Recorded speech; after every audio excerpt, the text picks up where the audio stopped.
ألا بذكر الله تطمئن القلوب. مولانا عبد الرحمن سیوہانی رحمۃ اللہ علیہ یہ ہندوستانی کے رہنے والے تھے. انہوں نے ملک بھر میں کانگریس کے صدر تھے اس زمانے میں. مولانا عبد الرحمن سیوہانی رحمۃ اللہ علیہ. مولانا ابوالکلام آزاد سے پہلے مولانا عبد الرحمن سیوہانی کانگریس کے صدر رہے. مولانا ابوالکلام آزاد بھی کانگریس کے صدر رہے. مولانا عبد الرحمن سیوہانی کانگریس کے صدر رہے. اور ان دونوں حضرات نے ملک کی بہت بڑی خدمت کی. جب یہاں سے ہجرت کا معاملہ شروع ہوا اور بٹوارا یہاں سے ہونے لگا تو وہاں سے شرناردھی آ رہے تھے ہندو لوگ اور یہاں سے مسلمان جا رہے تھے.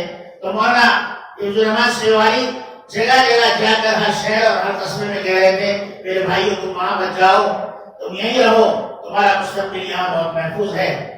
تو اس وقت کے سردار ولبھ بھائی پٹیل جن کو یہ لوگ RSS سے لوگ اپنا بڑا مانتے ہیں, سردار ولبھ بھائی پٹیل وہی وزیر داخلہ تھے جنہوں نے سب سے پہلے جنسنگ اور RSS پر پابندی لگائی تھی.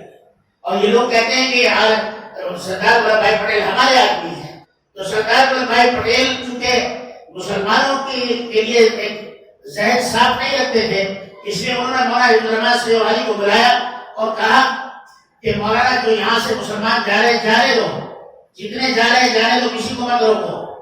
ہم مسلمانوں کو ایک الگ لینڈ دے دیں گے اور پورے ہندوستان سے مسلمانوں کو نکال کر ایک کونے میں آباد کر دیں گے. لیکن مولانا عبد الرحمن سیوہانی نے فرمایا یاد رکھو سردار جی یاد رکھو کہ ہم نے جو قربانی دی ہے وہ ہندوستان کی آزادی کے لیے قربانی دی ہے, پاکستان بننے کے لیے ہم نے قربانی نہیں دی.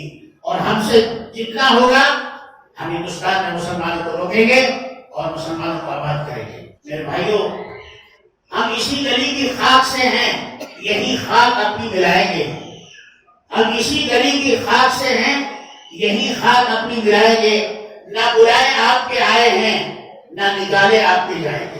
ہماری 1500 سالہ تاریخ ہے اس ملک کے لیے اور ہم نے اپنا سب کچھ یہاں قربان کیا ہے. کہتے ہیں کہ جب آزادی مل گئی اور ملک کا بٹوارا بھی ہو گیا تو ہمارے علماء بیچارے سیدھے سادے تھے, وہ اپنے مدرسوں میں مسجدوں میں چلے گئے, اپنی خانقاہوں میں چلے گئے. انہوں نے حکومت میں حصہ نہیں لیا.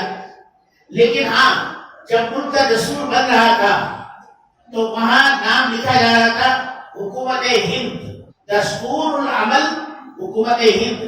تو اس وقت مسلم علماء نے فرمایا نہیں, آپ یہ نہیں لکھ سکتے, آپ لکھیے دستور العمل حکومت جمہوریہ ہند. ہندوستان کا دستور نہیں, جمہوریہ ہند, دستور العمل حکومت جمہوریہ ہند. یعنی یہاں ہر کاسٹ کے آدمی کو رہنے اور ان کو یہاں بسنے, اور جس طرح سے ہندوؤں کو پورا حق حاصل ہے مسلمانوں کو بھی اسی طرح پورا حق حاصل. تب جو ہے یہ اس حکومت کا نام حکومت جمہوریہ ہند رکھا گیا, جہاں پر مسلمانوں کو برابر کے حقوق دیے گئے.